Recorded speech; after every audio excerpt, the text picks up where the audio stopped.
পরিবেশের উষ্ণায়ন ক্রমশ বেড়েই চলছে। মূলত ভারসাম্যতার অভাবের কারণে উষ্ণতা সূচক ক্রমশ ঊর্ধ্বমুখী হচ্ছে।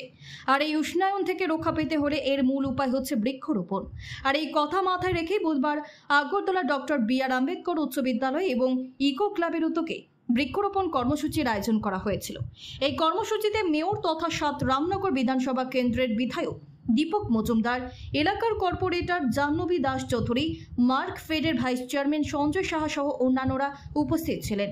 এদিন আলোচনা করতে গিয়ে মেয়র তথা বিধায়ক দীপক মজুমদার বলেন, ভারত সরকার ও রাজ্য সরকার পরিবেশের উষ্ণায়ন বৃদ্ধির কথা চিন্তা করে বৃক্ষরোপণ কর্মসূচি চালিয়ে যাচ্ছে।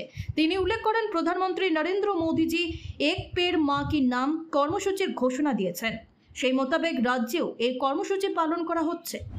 আমার আশা থাকবে পরিবেশের ভারসাম্য রক্ষা করতে বৃক্ষরোপণ অত্যন্ত জরুরি।